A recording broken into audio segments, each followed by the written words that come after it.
Did you see it? Did you watch Joe Rogan's interview with Dr.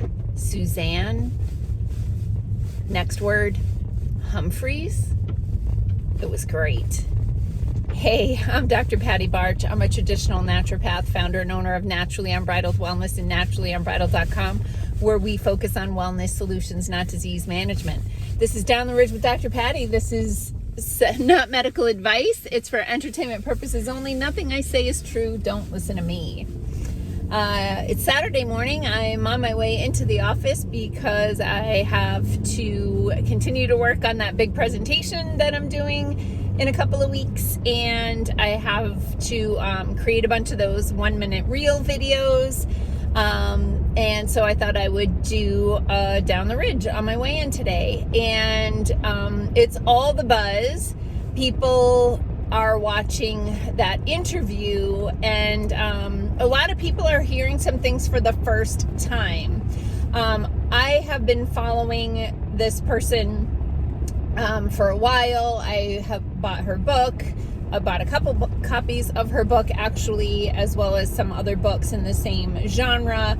And so there wasn't really much in the interview that I hadn't heard before, but I was happy that other people are hearing it for the first time.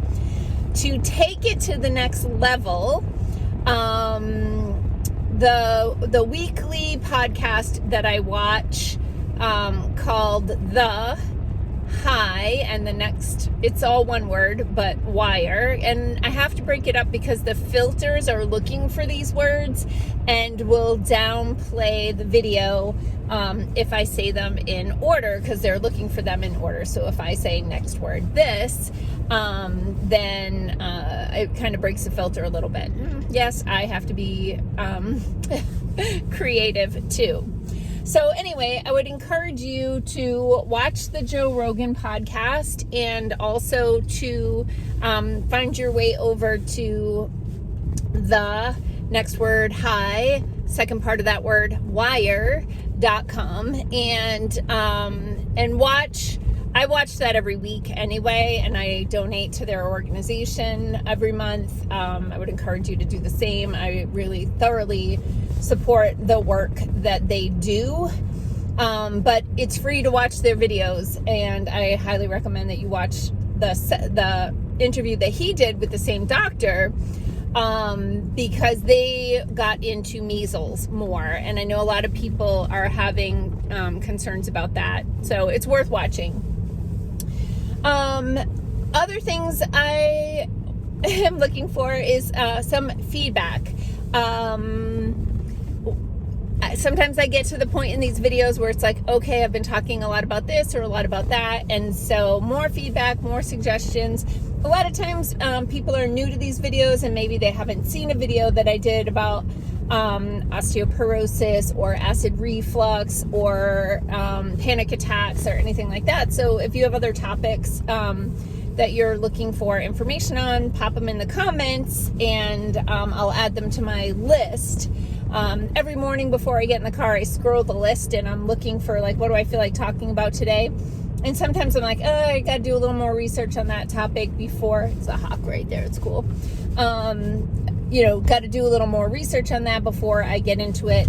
Otherwise, sometimes I just don't feel like it. Yeah, it happens. Okay. So let me see if I can give you some tidbits today. So one of the things I think that I like to use recent cases, but one of the things that I think gets missed a lot of times, because people will think that they have rosacea, or they think they might have some acne, and what they might have is lupus. And I had a recent case, very strange presentation, never had a case present this way in my career, which just leads me to ask a ton of questions.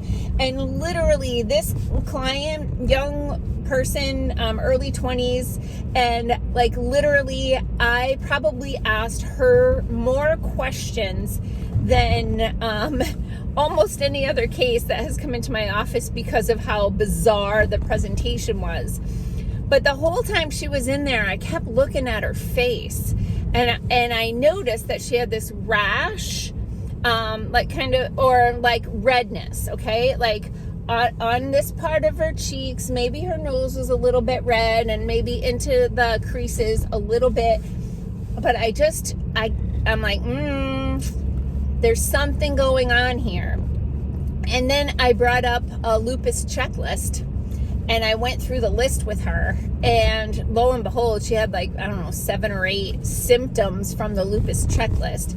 And I was like, okay, you might want to circle back to your medical provider, because I don't diagnose things, and you need a blood test to technically diagnose lupus.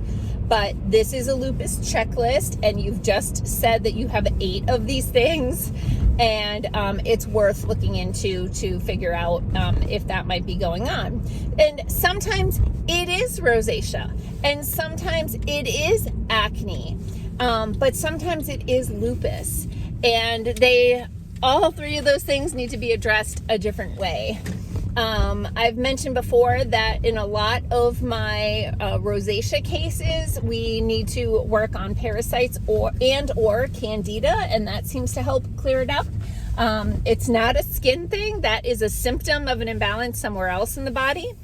And then, of course, acne can be addressed in a variety of ways as well. We need to support the microbiome, and more than anything, we have to modify the diet.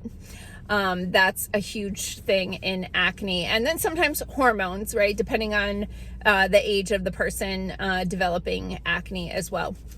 But when it comes to lupus, which is an autoimmune disease, that's a very comprehensive case that needs to be addressed in such a way. But the first thing we need to do is figure out if it is autoimmune or something else. So anyway, heading into the office, gonna work on more content for you folks. So drop a note and let me know what it is you're looking to learn more about. Happy to help. Peace out, peeps. Have a healthy day.